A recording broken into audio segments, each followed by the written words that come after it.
The arrival. The sound of tires crunching gravel echoed through the quiet town streets as Marcus Adams pulled into the parking lot of the aging precinct. The early morning mist clung to the ground, obscuring the cracked pavement beneath his Jeep's battered tires. The vehicle bore the scars of a life hard-lived, scratches, dents, and a faded paint job that barely hinted at its original black sheen. Marcus stepped out, his tall, commanding frame silhouetted against the rising sun. He adjusted his jacket, the small golden badge on his chest catching the light. It read Chief of Police, a title that carried weight he wasn't sure he wanted, but had taken out of necessity. The town needed him, or so he told himself. The truth was, Marcus had something to prove, not just to the community, but to himself. The precinct building was as tired as the town itself. Weathered brick walls, faded signage, and an air of neglect that spoke volumes. Marcus squared his shoulders and strode inside, his boots echoing on the scuffed linoleum floors.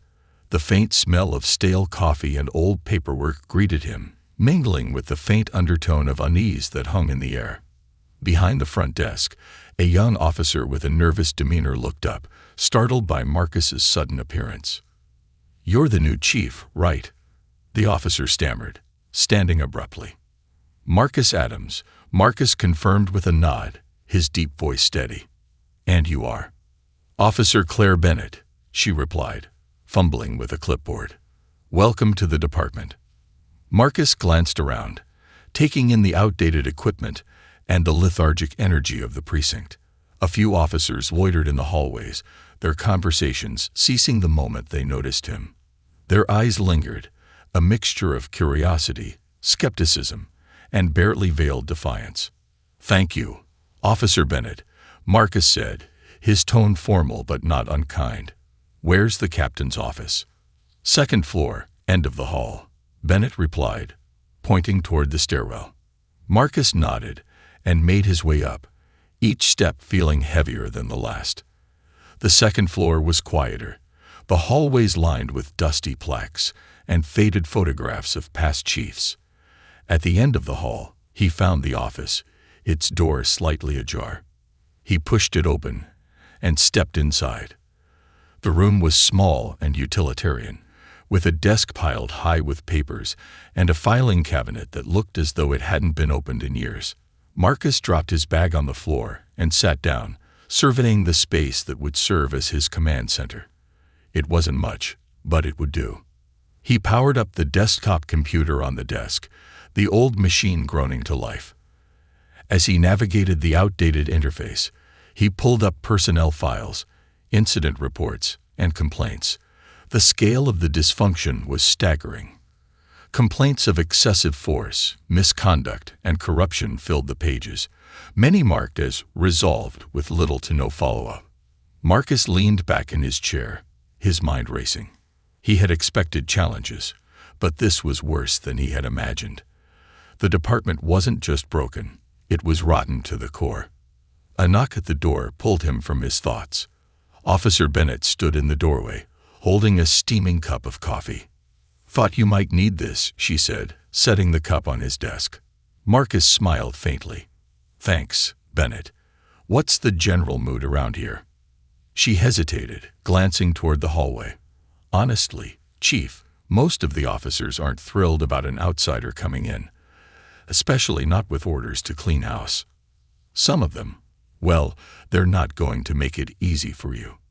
Marcus nodded, his expression unreadable. "Good to know. Anything else?" She hesitated again, then leaned in slightly. "Watch out for Roberts and Hale. They're not exactly team players." Marcus's brow furrowed. "Noted. Thanks for the heads up." After she left, Marcus returned to his files, searching for the names Bennett had mentioned. Officers Mike Roberts and Steve Hale had been with the department for over a decade, their records spotless on paper. But as Marcus delved deeper, he noticed a pattern. Excessive force complaints, unusually high numbers of dismissed cases, and a few unsettling reports that had been quietly swept under the rug.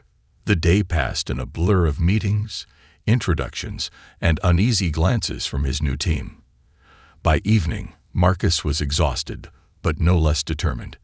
As he left the precinct and climbed into his Jeep, he noticed two officers leaning against a patrol car in the parking lot, their laughter cutting through the cool night air. "Nice ride, Chief," one of them called out, his tone dripping with sarcasm. Marcus didn't respond, his gaze steady as he started the engine and drove off. But their mocking laughter lingered, a reminder of the battle ahead. At his temporary lodging, a modest rental house arranged by the mayor, Marcus sat at the small dining table, his laptop open before him. He pulled up the files on Roberts and Hale again, highlighting key details and cross-referencing them with other reports. His instincts told him these two were at the center of the problem, but he needed more than suspicion. He needed proof. The hours ticked by as Marcus worked, the weight of his task settling heavily on his shoulders. He thought of his father, a cop who had spent his career fighting the same battles in a different era. His father had taught him that the badge was a symbol of trust, a responsibility to serve and protect, not a shield for abuse and corruption. Marcus closed his laptop and rubbed his eyes, exhaustion finally catching up with him. As he prepared for bed, his phone buzzed with a message from an unknown number. He opened it cautiously. "Welcome to the job. Quit while you still can." Marcus stared at the screen, his jaw tightening. The battle lines were drawn, and the fight had begun. The first clash. The morning air was brisk as Marcus arrived at the precinct, the early sunlight glinting off the scratched and dented exterior of his Jeep. The red spray paint that had been scrawled across the passenger side door was still there, a bold and public taunt that read "Quit" in jagged letters. He had decided not to clean it off, leaving it as a badge of defiance, a silent message to those who thought intimidation could steer him off course. The parking lot was nearly full, officers gathering in small groups near their patrol cars. As Marcus stepped out of his Jeep, a wave of laughter rolled through the crowd. It was clear they were laughing at him. He paused, his gaze sweeping across the faces. Some looked away, guilt flickering briefly in their eyes, while others met his stare with open defiance. Marcus's jaw tightened, but he said nothing. He had bigger battles to fight today. Inside, the atmosphere was no better. Conversations hushed as he passed, and officers avoided his gaze. He caught snippets of whispered conversations, his name laced with derision and resentment. "Think he'll last a month," one voice murmured. "Bet he quits by the end of the week," another replied. Marcus ignored them, walking with purpose to his office. Once inside, he closed the door and sat at his desk, booting up his computer. He had spent the previous night poring over the department's financial records, personnel files, and incident reports, and he had found enough inconsistencies to know he was on the right track. Today, he planned to make his first move. At precisely 9:00 a.m., Marcus called a mandatory meeting for all officers. The briefing room was packed, the air thick with tension. Officers sat in rows, their expressions ranging from boredom to barely concealed hostility. At the back of the room, Mike Roberts and Steve Hale leaned against the wall, their arms crossed and smirks plastered across their faces. They didn't bother hiding their disdain. Marcus stepped to the front of the room, his posture straight and commanding. He let the silence stretch for a moment, his eyes scanning the crowd. When he finally spoke, his voice was calm but firm. "Good morning. I called this meeting because it's time we address the issues that have been plaguing this department for far too long." A ripple of murmurs spread through the room, but Marcus continued undeterred. "I've reviewed the records. I've seen the complaints, the dismissed cases, the misconduct reports that went nowhere. This stops now." A hand shot up from the middle of the room. It was Officer Blake, one of Hale and Roberts' close allies. His tone was dripping with sarcasm as he spoke. "And what exactly are you planning to do, Chief? Fire us all?" Marcus met Blake's gaze without flinching. "If that's what it takes to restore accountability and trust in this department, then yes, I will do whatever is necessary." The room erupted in murmurs again, but Marcus raised a hand, silencing them. This isn't about targeting anyone. It's about creating a department that serves and protects this community with integrity. If you've been doing your job right, you have nothing to worry about. If you haven't, then consider this your warning." Roberts let out a low chuckle from the back of the room, loud enough for everyone to hear. "Big talk for someone who just got here. Let's see how long you last." Marcus turned to face him directly. "Officer Roberts, if you have something to say, feel free to share it with the group." Roberts smirked but said nothing, leaning back against the wall. Marcus held his gaze for a moment longer before continuing. "I'm implementing a series of changes effective immediately. First, mandatory ethics and civil rights training for all officers. No exceptions. Second, I will be conducting performance reviews for every member of this department, starting with the leadership team.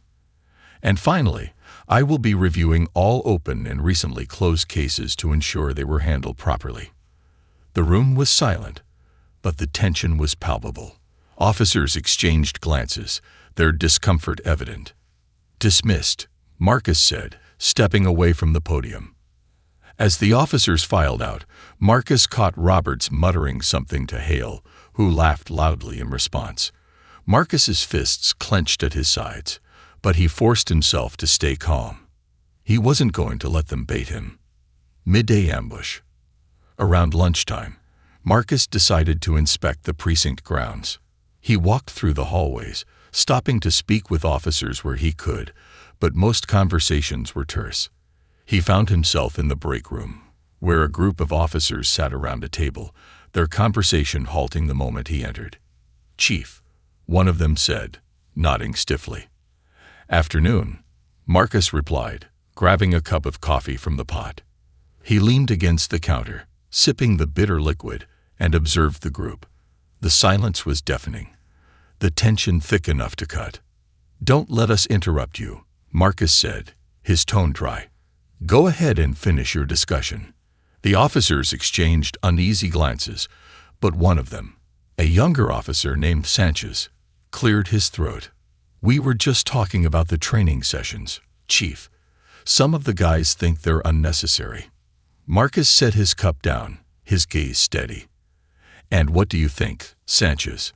Sanchez hesitated, glancing at the others. I think they could be helpful." "Good answer," Marcus said, "because they're not optional. If we're going to fix what's broken, we need to start with the basics." The room fell silent again, and Marcus left without another word. The Jeep incident. That evening, as Marcus prepared to leave, he noticed something unusual. A small group of officers stood gathered in the parking lot, their laughter carrying through the night air.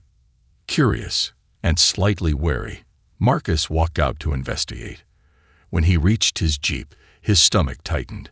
The windows were smeared with mud, the tires partially deflated, and the spray-painted "Quit" had been crossed out and replaced with a new message, "Go home," in bold red letters. The officers burst into laughter as Marcus stood there, his expression unreadable. Hale stepped forward, holding a marker in his hand, twirling it like a trophy. "Looks like your ride's getting a makeover, Chief," Hale said, his tone mocking.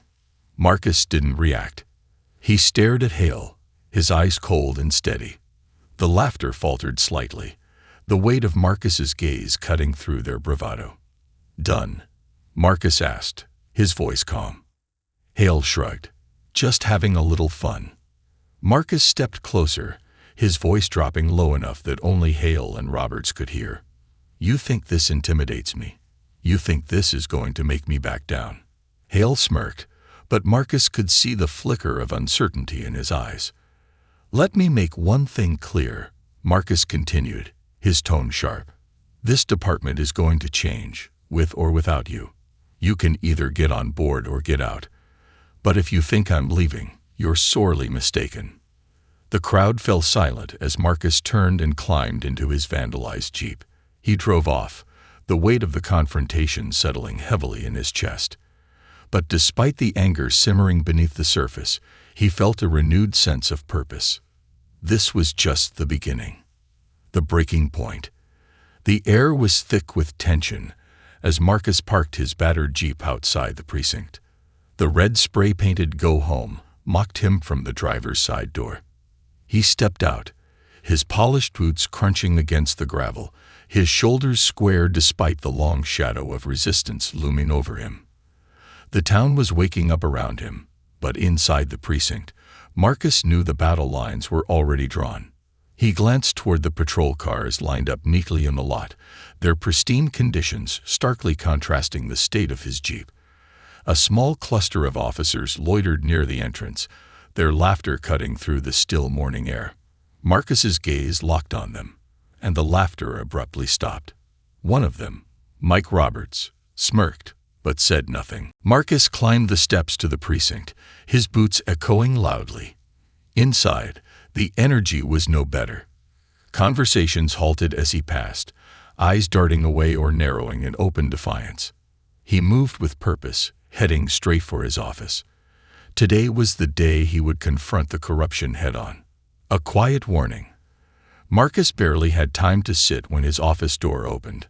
Officer Claire Bennett stepped inside, closing the door behind her. Her expression was a mix of concern and unease. "Chief," she said, her voice low, "there's something you need to know." Marcus gestured for her to sit. "Go ahead." She hesitated, glancing toward the hallway. "I overheard Roberts and Hale talking this morning. They were joking about what they called teaching you a lesson. They didn't say what, but it didn't sound like just talk." Marcus nodded, his expression unreadable. "Thank you for telling me. Anything else?" She hesitated again. "Just be careful. They're not the kind to let things go." "Noted," Marcus replied. "Close the door on your way out." When she left, Marcus leaned back in his chair, staring at the ceiling. The weight of the situation was growing heavier. Roberts and Hale weren't just disgruntled. They were dangerous, and he knew it was only a matter of time before they escalated their efforts. The first strike. The morning briefing was unusually quiet. Officers sat stiffly in their chairs, their expressions a mix of boredom and veiled hostility. Marcus stood at the front of the room, his gaze sweeping over the faces of his team. "As you all know, the performance reviews are underway," Marcus began, his tone calm but firm. "This isn't about punishment, it's about improvement. If you're doing your job the way you should, you have nothing to worry about. If not, consider this your chance to course correct." A hand shot up. It was Officer Blake, as expected. "And if we don't think your improvements are necessary?" Blake asked, his tone mocking. Marcus met his gaze. "Then you're welcome to resign. Otherwise, you follow the rules." The room fell silent, the tension so thick it was almost suffocating. At the back of the room, Roberts leaned over to Hale, muttering something that made Hale chuckle. Marcus's eyes flicked to them briefly before returning to the group. "Dismissed," he said, stepping away from the podium. As the officers filed out, Marcus noticed Roberts and Hale lingering near the door. Their smirks were gone, replaced by something darker.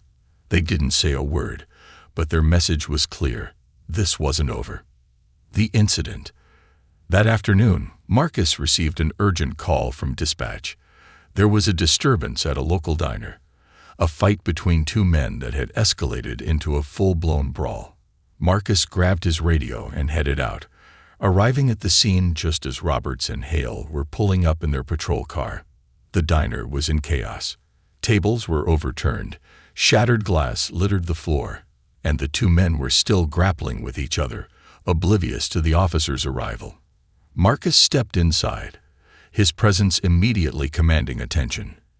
"Break it up," he barked, his voice cutting through the chaos. Roberts and Hale moved in, separating the two men with surprising efficiency. But as Marcus watched, something caught his attention. Roberts was gripping one of the men, a young black man, by the collar, his expression cold and unyielding. "Let him go, Roberts," Marcus said, his tone sharp. "He's resisting," Roberts replied, his grip tightening. "No, he's not," Marcus said, stepping closer. "Let him go." Now, for a moment, it seemed like Roberts would refuse. His jaw tightened, his knuckles white against the young man's shirt. But then, slowly, he released his grip. Marcus turned to the young man, his tone softer. "Are you hurt?" The man shook his head, his eyes wide with fear. Marcus gestured for one of the other officers to take a statement while he turned back to Roberts. "We'll talk about this later," Marcus said, his voice low. Roberts didn't respond, but the look in his eyes said everything. The fallout. Back at the precinct, Marcus called Roberts and Hale into his office. They entered with matching smirks, their casual demeanor infuriating. "Close the door," Marcus said, his tone leaving no room for argument. They obeyed, standing with their arms crossed as Marcus leaned against his desk. "What happened at the diner today was unacceptable," Marcus began. "You're both supposed to de-escalate situations, not provoke them." Roberts shrugged. The guy was out of control. "No," Marcus said sharply. "He was scared, and you made it worse." Hale snorted. "What's the problem? Chief, you think you're going to change the way things work around here overnight?" Marcus stepped closer, his gaze unwavering. "This isn't about change. It's about doing the job right. If you can't handle that, then you don't belong here." Roberts' smirk faded slightly, but he didn't back down. "You're out of your depth, Chief. You don't know this town like we do." Marcus didn't flinch. "Maybe not, but I know what's right, and what you did today wasn't it." The room was silent for a moment, the tension crackling like a live wire. Finally, Marcus spoke again. "You're dismissed, but consider this your final warning." Roberts and Hale exchanged glances before turning and leaving the office. Marcus watched them go, his jaw tight. He knew this wasn't the end. A new ally. That evening, Marcus stayed late at the precinct, poring over the reports from the day. His door opened quietly, and Officer Sanchez stepped inside. "Chief," Sanchez said, his voice hesitant. "Can I talk to you?" Marcus gestured for him to sit. "What's on your mind?"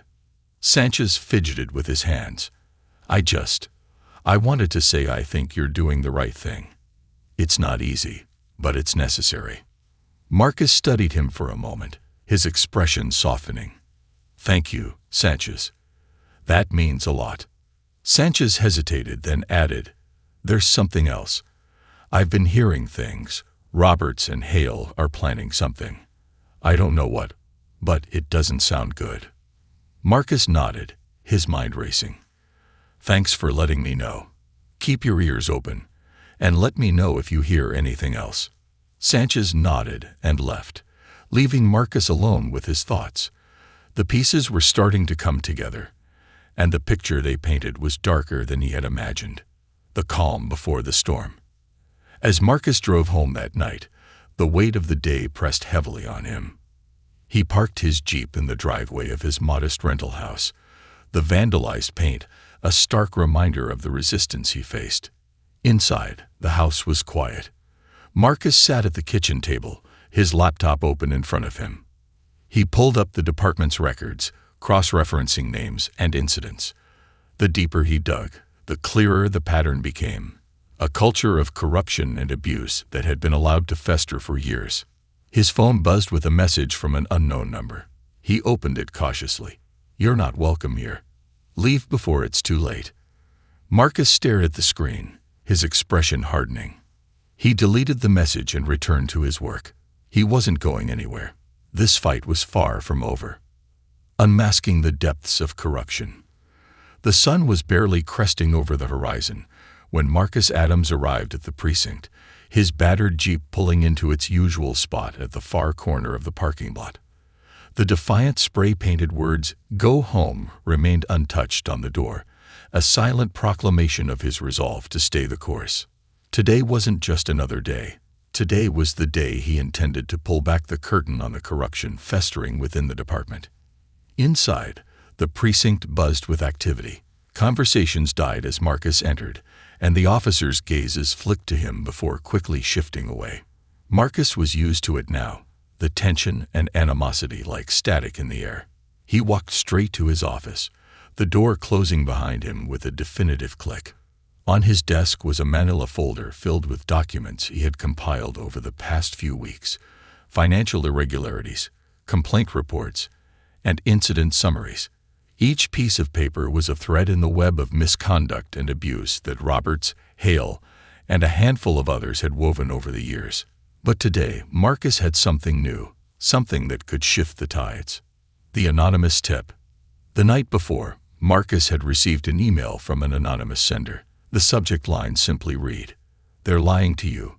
The email contained a single attachment, a series of scanned documents that appeared to be internal memos, financial records, and personnel notes. At first glance, it seemed like nothing more than bureaucratic noise, but as Marcus read through them, a disturbing pattern emerged. The documents revealed a covert slush fund tied to the department, labeled under innocuous categories like training expenses and equipment upgrades. The funds had been siphoned off over years, funneled into private accounts linked to senior officers, including Captain Thompson, Roberts, and Hale. Marcus had spent hours cross-referencing these new documents with the department's official records, and the discrepancies were undeniable. The corruption went deeper than he had imagined, and the implications were staggering. The confrontation. By mid-morning, Marcus had assembled his leadership team for an emergency meeting.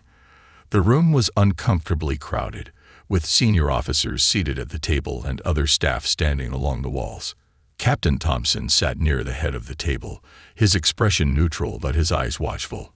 Roberts and Hale leaned against the back wall, their postures casual but their smirks loaded with arrogance. Marcus stood at the head of the table, his presence commanding the room. He placed the manila folder on the table and opened it, pulling out a single document. "This," Marcus began, holding up the page, "is a memo dated 2 years ago, authorizing a $50,000 allocation for training equipment. Can anyone here tell me what equipment was purchased with that money?" The room was silent. No one. Marcus continued, his voice calm but cutting. "That's because it doesn't exist. The funds were diverted to an account under the name Michael Roberts." Roberts's smirk faltered slightly, but he quickly recovered. "That's a bold accusation, Chief," he said, his tone mocking. "Got any proof?" Marcus slid another document across the table. "Here's the account statement showing the deposit. And here's a receipt for a personal vehicle purchased 2 weeks later. The buyer? Michael Roberts." The room tensed, murmurs rippling through the crowd. Roberts crossed his arms, his smirk now replaced with a glare. "I don't have to explain anything to you," Roberts snapped. "This is a witch hunt." Marcus's gaze didn't waver. "It's not just you, Roberts. The slush fund ties back to Captain Thompson, Officer Hale, and several others. I have documentation proving that taxpayer money meant for public safety has been stolen to line private pockets." Thompson finally spoke, his voice calm but dangerous. "Be careful with your accusations, Chief. You're walking a fine line." "No," Marcus shot back, his tone icy. "You're the one who's crossed the line. You've used this department as your personal piggy bank, and you've abused your power to cover it up. That ends now." The room erupted in chaos. Officers shouted over each other, some defending Thompson and Roberts, others expressing disbelief. Marcus let the noise continue for a moment before raising his hand, silencing the room. "Effective immediately," Marcus said, his voice cutting through the tension. "Captain Thompson, Officer Roberts, and Officer Hale are suspended pending a full investigation.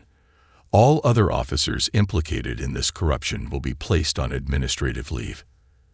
"You can't do this," Thompson growled, standing abruptly. "You don't have the authority." "I do," Marcus said firmly.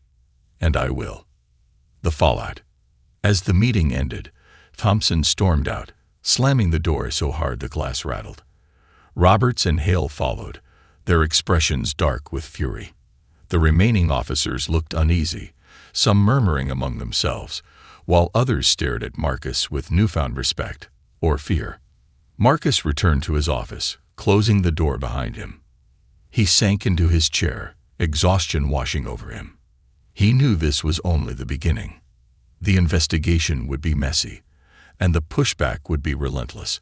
But for the first time since taking the job, he felt like he was making real progress. His phone buzzed on the desk, pulling him from his thoughts. It was a text message from an unknown number. "You've made a big mistake. Watch your back."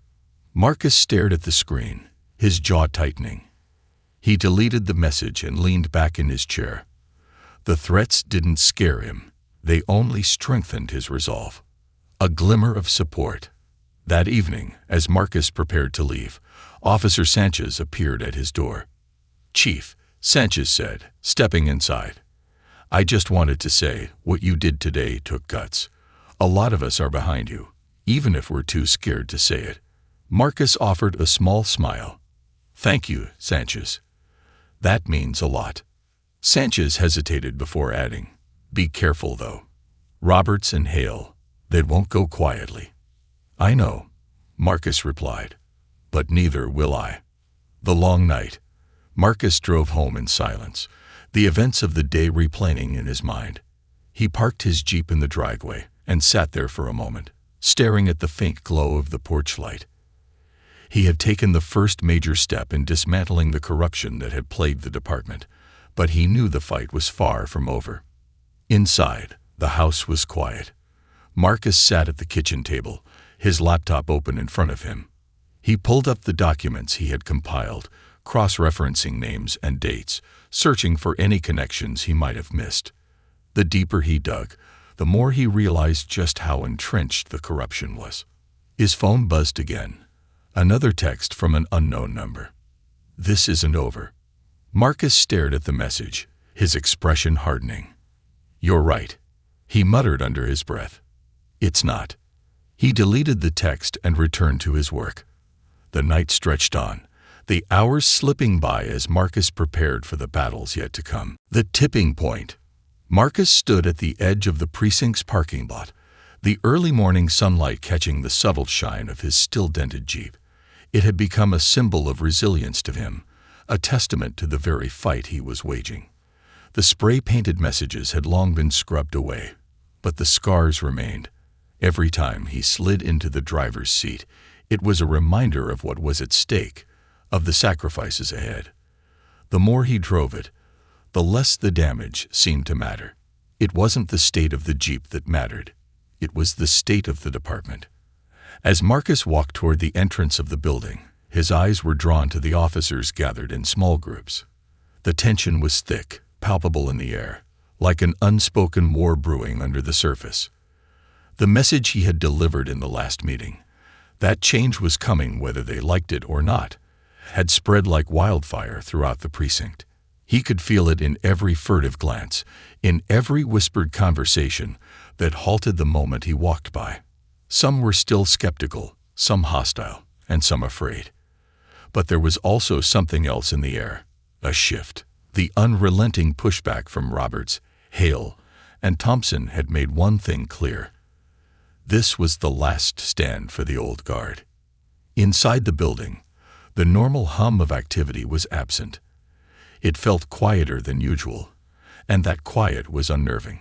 The officers moved quickly, almost too quickly, as if to avoid interacting with Marcus, their expressions neutral, their eyes shifting away whenever his gaze landed on them. It was as though they were waiting for something to happen. Marcus felt a pang of unease. The old regime wasn't going to give up without a fight. He had suspended the most vocal opponents, Thompson, Roberts, and Hale, but he knew it wasn't enough.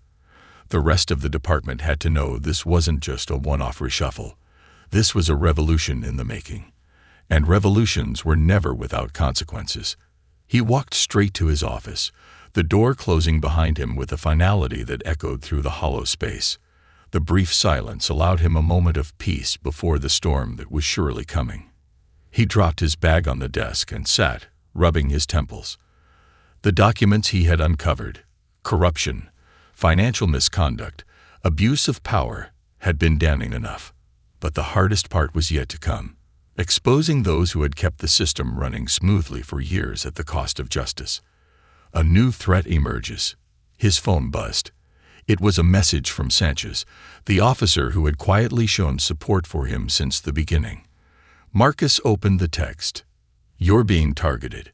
They're going to make a move soon. Watch your back, Chief." The message sent a chill down Marcus's spine. He had anticipated resistance, but now it felt more like a tangible threat. The shift in the department had gone from cover to overt, and he knew that any day now it was going to break wide open. It was no longer just about reform. It was about survival. He stared at the phone for a moment, absorbing the weight of the words. Marcus had known that taking on corruption would bring him enemies, but this was different. This wasn't just a push for power. It was a full-scale war against the foundations of the department. He couldn't afford to be naive anymore. The walls were closing in. Marcus quickly sent a reply to Sanchez. "Thanks for the heads up. Keep me informed." Then, without wasting another second, he opened his laptop and began reviewing the case files one more time. His hands moved quickly, flipping through pages of reports, incident summaries, and internal communications. The more he pieced together, the more he realized how far the rot had spread. It wasn't just Roberts, Hale, or Thompson. This wasn't a small clique of bad apples. This was a network of corruption that reached deep into the department's leadership. He focused on the recent reports, excessive force complaints that had been systematically dismissed, evidence of falsified incident reports, and most disturbingly, patterns of officers protecting each other's misconduct. The case against them was growing stronger, but Marcus knew that exposing it would not come without a price. The meeting that changed everything. By mid-afternoon, the tension in the precinct was almost unbearable. Officers passed by Marcus's office with quick, purposeful strides, avoiding eye contact whenever they could. He felt the cold, unspoken hostility in the air, the same hostility he had sensed in the meeting room weeks ago. But now it was heavier. The storm was about to break, and Marcus knew he had to take the next step to assert control over a department that was threatening to fall apart. He called a meeting with his command staff. As the officers filed into his office, they moved with reluctant obedience, their faces a mixture of discomfort and wariness. Captain Thompson's absence was noticeable. As the rest of the group settled into their seats, Marcus spoke first, his voice measured but firm. "I've been reviewing the reports from the last few weeks," he said, pausing to let his words sink in. "The department is hemorrhaging trust. The community is losing faith in us, and we're at a tipping point. The old ways, keeping things quiet, letting misconduct slide, those days are over." He scanned the room, meeting each officer's eyes. Most of them sat rigid, avoiding his gaze, except for one. Lieutenant Bennett, the officer who had been quietly supportive of his reforms. Bennett's voice broke the silence. "Chief, with all due respect, you're pushing a lot of change on a department that's been like this for decades. These guys don't take kindly to outsiders telling them how to do their jobs." Marcus took a deep breath, choosing his words carefully. "I know the resistance is fierce, but the longer we let this corruption fester, the harder it will be to fix. We either clean house now, or this department will implode." There was a long silence, broken only by the shuffle of papers and the sound of officers exchanging looks. Lieutenant Sanchez, a younger officer who had shown promise but remained largely neutral, spoke up hesitantly. "Chief, what's the plan for handling the fallout? We're already getting word from the union that they won't stand for this. Some of the senior officers are already rallying others against you." Marcus paused. He had expected this. The old guard was making their move, gathering forces in opposition. He couldn't back down now. "The union doesn't run this department," he said firmly. "The law does.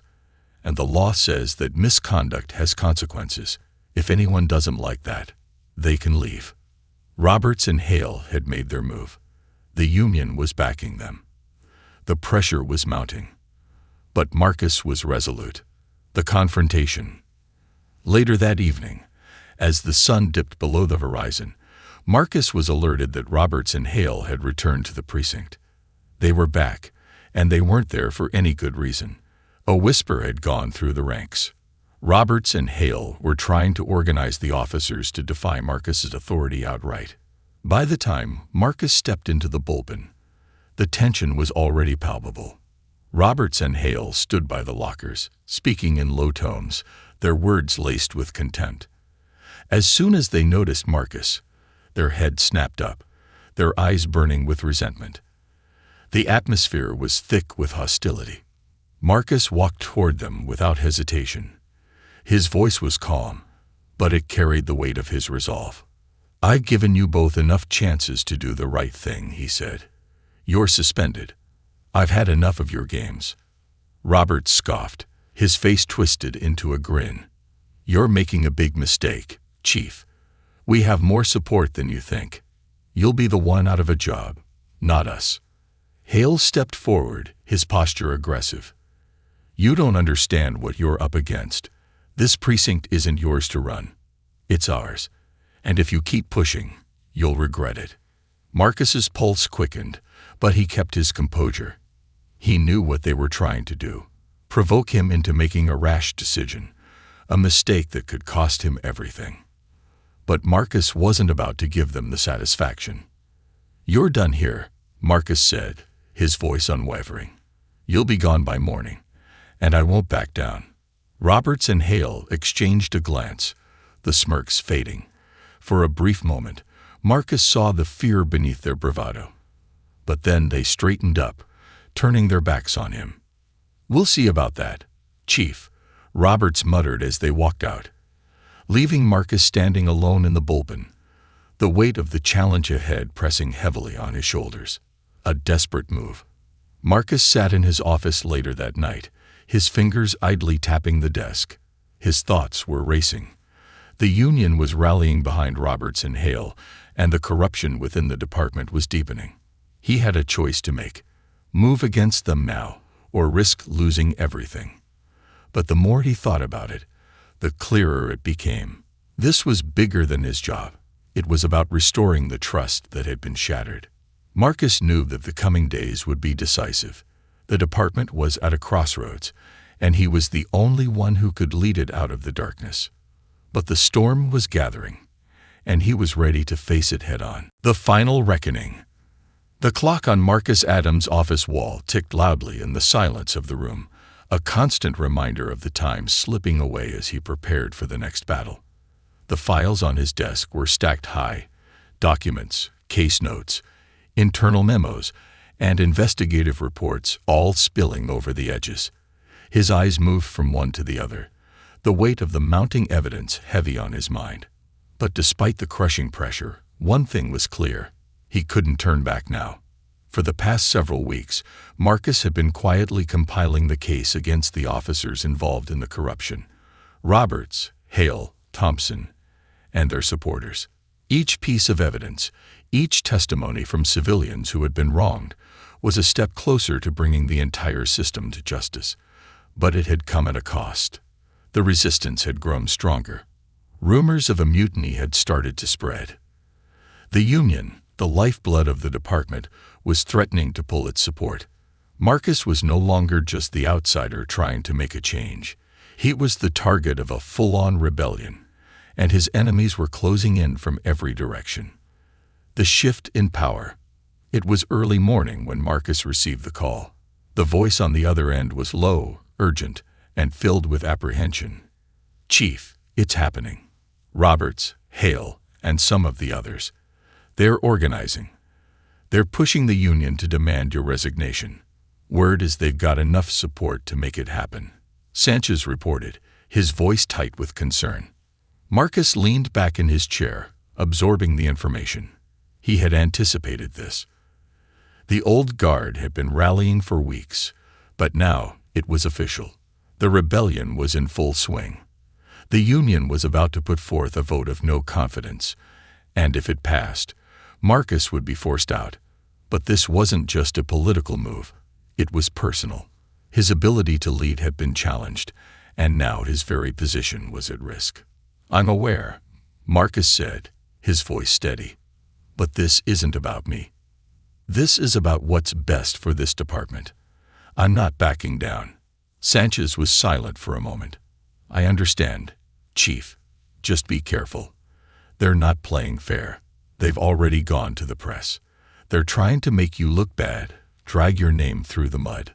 Marcus closed his eyes, taking a deep breath. This was a turning point. There was no room for hesitation now. Thanks, Sanchez. Keep your eyes and ears open. I'll be ready for whatever comes next. A betrayal uncovered. The day passed in a blur of phone calls, meetings, and strategy sessions with the mayor. The pressure was mounting from all sides, but Marcus kept his focus. He had his allies in the community, people who trusted him, who knew what he was trying to accomplish. But it was the department that was his biggest battleground. As the evening wore on, Marcus sat alone in his office, the only light coming from his desk lamp. He had just finished reviewing another stack of paperwork when his phone buzzed.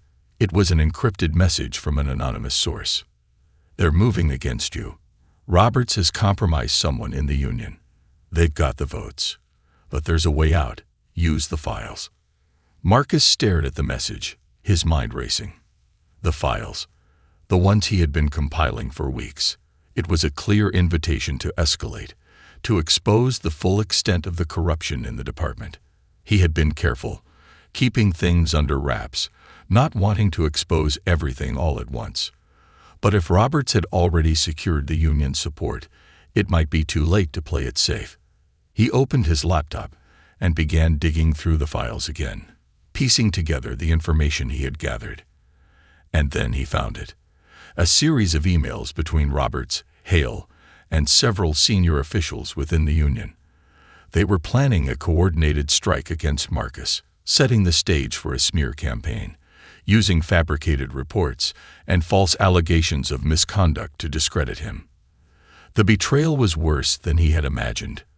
Roberts had sold out the integrity of the department for his own gain. But the emails also contained something more, something that Marcus hadn't expected.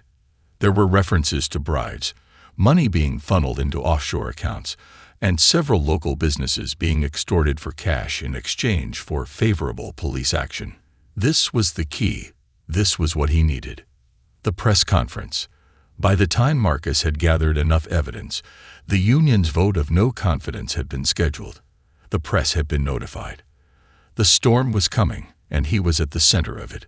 The media, always quick to jump on controversy, was already painting him as an outsider, a figurehead too out of touch with the department's culture to lead.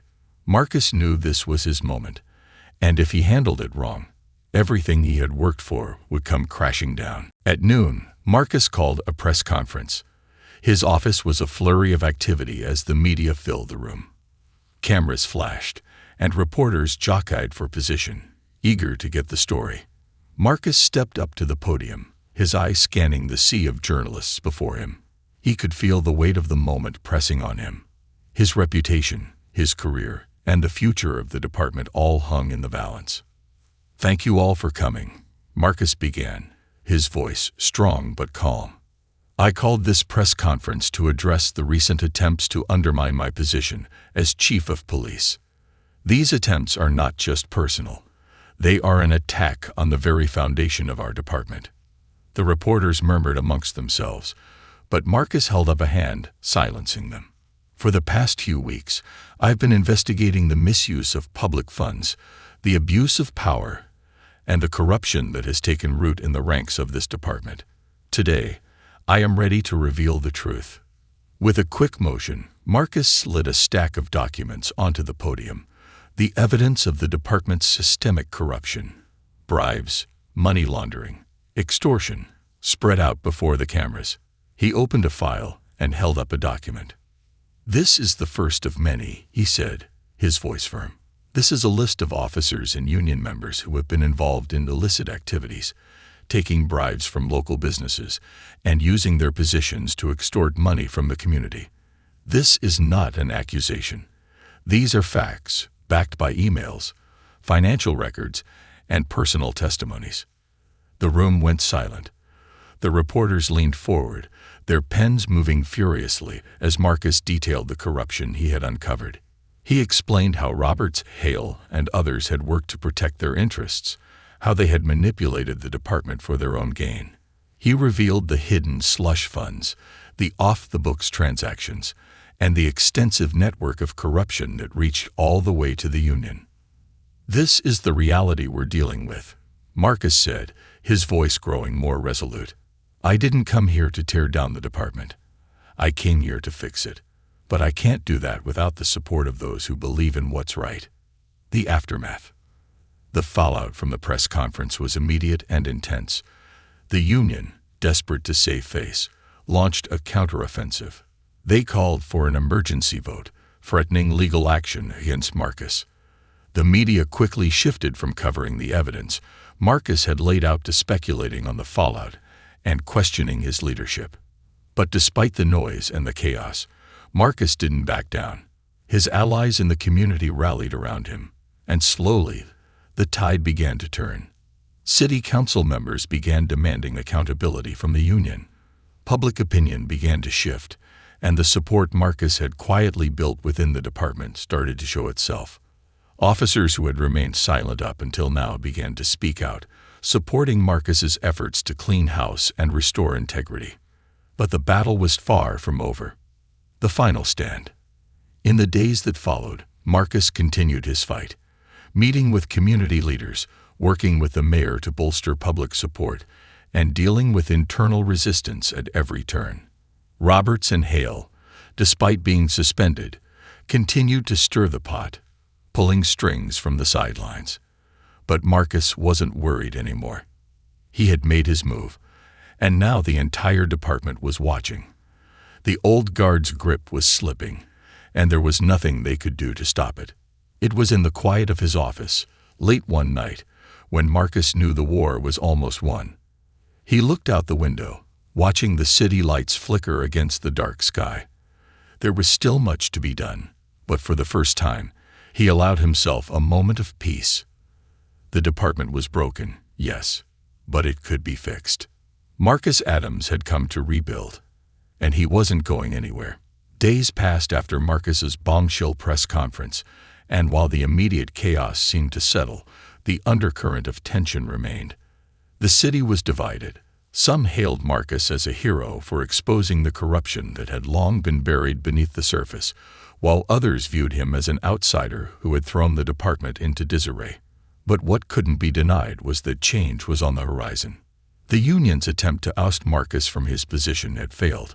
In fact, the union vote for no confidence had been turned back, thanks to the overwhelming public support for Marcus's transparency and actions. The mayor's office, which had been teetering on the edge of indecision, had backed Marcus fully, calling for a thorough investigation into the corruption that had plagued the department. The city council had launched their own independent review of the files Marcus had provided, and within a week, the public outcry had only grown louder. But as the days turned into weeks, Marcus knew that this fight wasn't over. Roberts and Hale, despite being suspended, had deep ties in the department and were still working behind the scenes. Even with the public in his corner, there were still powerful forces aligned against him. They wouldn't let go easily. The real battle was now playing out in the halls of the precinct, as Marcus tried to re-establish order and create a new culture of accountability. But the old guard wasn't simply going to fade into obscurity. No, they were planning their last stand, and Marcus needed to be ready. The Shadow War. One afternoon, Marcus received a tip from one of his few remaining allies in the department, Officer Claire Bennett. She had overheard something that would set the stage for the final confrontation. "They've been meeting behind your back," Bennett said, her voice tight with concern as she met Marcus in a secluded hallway. "Hale, Roberts, and a few others. They're organizing a mutiny. They'd been in touch with some of the higher-ups in the union, and they're preparing to make a move. They're trying to get more officers on their side, hoping to destabilize the department." Marcus's jaw tightened. He knew that a rebellion had been brewing, but he hadn't anticipated it would come to a head so soon. The clock was ticking. "Are they planning something immediate?" Marcus asked, his voice steady despite the concern swirling inside him. "Soon, Bennett replied, her eyes filled with worry. "They've been spreading rumors, turning people against you. They think if they can make your leadership look like a failure, they can regain control." Marcus nodded, already piecing the details together. The rebellion wasn't just a few disgruntled officers anymore. It was a full-scale effort to reclaim power, no matter the cost. Marcus was the target, and the old guard's final play would be to discredit him completely. "We can't let them succeed," Marcus said firmly.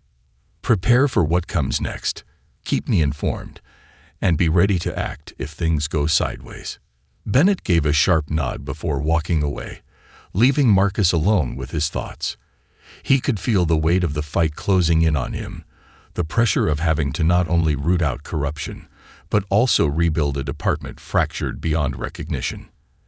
Every step he had taken had led him to this moment, but now that the final act was at hand, he wasn't sure how it would play out. Would his efforts to clean house be enough to secure lasting change? Or was he about to watch everything he'd fought for crumble? The mutiny unfolds. The following days were filled with tense moments and hushed whispers. Marcus didn't trust anyone completely anymore. Even officers who had initially supported him now seemed wary, their loyalties unsure. Roberts and Hale had gained a following, spreading their influence throughout the department, with promises of returning to the old ways, a system of protection, loyalty, and silence in exchange for favors and power. Then the moment Marcus had been preparing for arrived. Early one morning, he arrived at the precinct to find an official letter waiting on his desk, signed by several senior officers, including Roberts and Hale. The letter was a declaration of no confidence, not just in Marcus's leadership, but in his ability to reform the department at all. It was their direct challenge, the culmination of their months-long campaign against him. The letter demanded his immediate resignation. Marcus didn't flinch when he read it. Instead, he stood up, his expression hardening as he crumpled the paper in his fist and tossed it aside. This was the moment he had been waiting for. The final reckoning. The confrontation. With the letter in hand, Marcus summoned Roberts, Hale, and the rest of the officers involved in the rebellion to his office. When they arrived, they stood in the doorway with smug expressions, fully expecting Marcus to back down, to cower before them. But Marcus was ready. This would be the end of it. "Come in," Marcus said, his voice low, but laced with determination. "It's time we talk." Roberts and Hale exchanged a glance before stepping inside, their presence imposing and defiant. Several other officers followed them in, their faces hardened, unwilling to give an inch. "You've made your move," Marcus said, his tone unwavering. "And now, it's time for me to make mine." Roberts smirked, folding his arms across his chest. "You're done, Marcus. This department's done with you." Marcus took a slow breath, his eyes scanning the room. "You think this ends with me? You think you can tear down everything I've worked for, everything this department needs to change?" "You're too naive," Hale chimed in, his voice dripping with contempt. "You're never going to fix this place. We've got the support. You're finished." For a moment, Marcus simply stood there, looking at the officers who had brought the department to this point. He felt anger, yes, but also something else, something deeper. This was not about vengeance. This was about taking back control. "You're wrong," Marcus said quietly, but firmly. "The department has already made its choice. The community has made its choice, and it's not about you. It's about what's right. And what's right is that you're no longer in control." At that moment, a loud knock interrupted the tension in the room. Claire Bennett stepped inside, holding up a tablet. "I got something you'll want to see, Chief."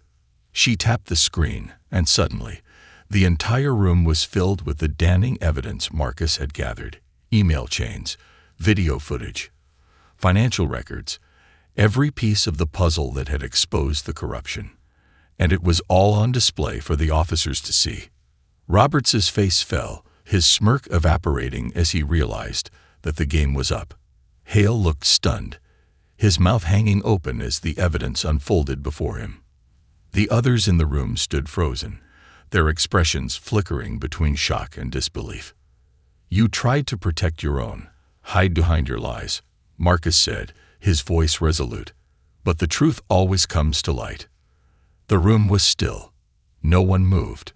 "You're suspended," Marcus continued, his gaze sweeping over each officer involved in the mutiny. "And you will be investigated. I won't stand for this kind of corruption anymore." One by one, the officers lowered their eyes, realizing that their time was up. The power they had once wielded so effortlessly had crumbled under the weight of truth. The aftermath. The next few weeks were chaotic. The remaining officers who had supported Marcus rallied behind him, and the department began the slow process of rebuilding. The public, once uncertain about Marcus's ability to lead, now saw him as a man of integrity and resolve. The city rallied behind the new direction, and the corruption that had been so deeply embedded in the precinct began to recede. Marcus was not blind to the challenges that lay ahead. It would take years to restore the community's trust fully, to weed out the remnants of the old guard who still lurked in the shadows. But the groundwork had been laid, and the city now had hope. As for Roberts, Hale, and the others, they faced criminal charges. The evidence was irrefutable. They had sold out their colleagues, their community, and their oath. And now they would pay the price. In the quiet of his office, Marcus sat back in his chair, looking out over the city he had promised to protect. The fight had been long, and there were still battles ahead, but for the first time since he had arrived, Marcus felt like he had won. The old ways had been dismantled. The future was uncertain, but it was his to shape. He stood up, walking to the window. The night sky stretched out before him, filled with possibility. This was just the beginning. The hardest part was over, and the real work had only just begun. Marcus Adams had faced the storm and emerged stronger. Now he was ready to lead. The city was his, and he wasn't going anywhere.